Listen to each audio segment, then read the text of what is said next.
Dictation start होगी 5 second में। Start.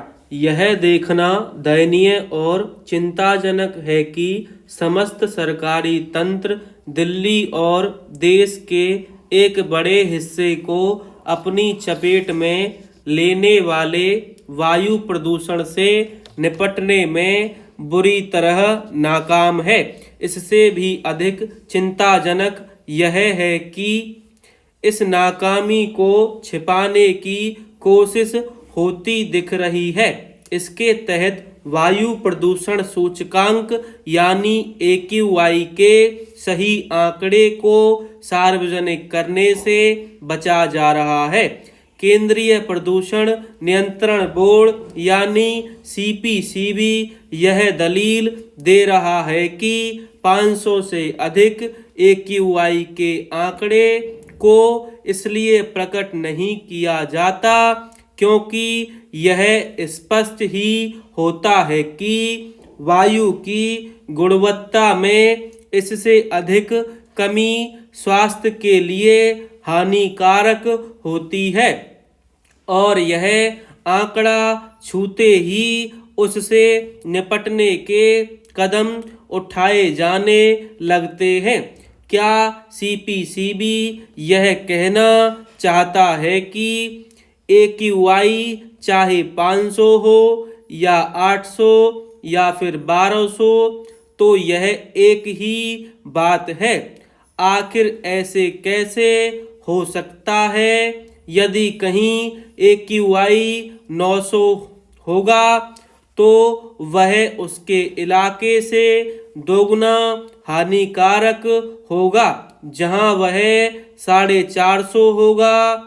यदि CPCB यह कहना चाहता है कि इससे कोई अंतर नहीं पड़ता कि AQI 450 हो या 900 तो इसे स्वीकार नहीं किया जा सकता। यह भी स्वाभाविक है कि यदि कहीं AQI 450 500 है और कहीं 900 1000 तो जहां ज़्यादा है वहां वायु प्रदूषण की रोकथाम के कहीं अधिक कठोर उपाय करने होंगे।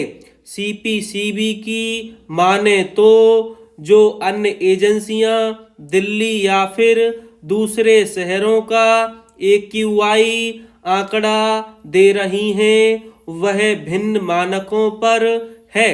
यह सही हो सकता है लेकिन क्या इसके आधार पर यह मान लिया जाए कि दिल्ली में AQI 450 500 से ऊपर जा ही नहीं रहा है? CPCB यह तो कह रहा है कि वायु गुणवत्ता संबंधी उसके आंकड़े प्रामाणिक और विश्वसनीय हैं, लेकिन वह यह नहीं कह पा रहा है कि अन्य एजेंसियों के आंकड़े भरोसे लायक नहीं। आखिर क्यों? कम से कम CPCB को सही आंकड़े तो देने ही चाहिए क्योंकि यह कोई नियम नहीं हो सकता कि यदि कहीं AQI आंकड़ा 500 से ऊपर हो जाए तो उसे सार्वजनिक करने की जरूरत नहीं रह जाती। वायु की गुणवत्ता का सही आंकड़ा ना देना लोगों को अंधेरे में रखना और साथ ही उनकी सेहत से जानबूझकर खिलवाड़ करना है। यदि CPCB की गुणवत्ता मापने के मानक भिन्न हैं तो भी उसे ऐसा तंत्र तो बनाना ही होगा जिससे अधिकतम AQI की सटीक गणना की जा सके ताकि किसी तरह का संशय ना रहे। इसके साथ ही यह भी आवश्यक है कि उन कारणों का पता लगाया जाए जिनके चलते तमाम उपायों के बाद भी वायु प्रदूषण पर लगाम नहीं लग रही है।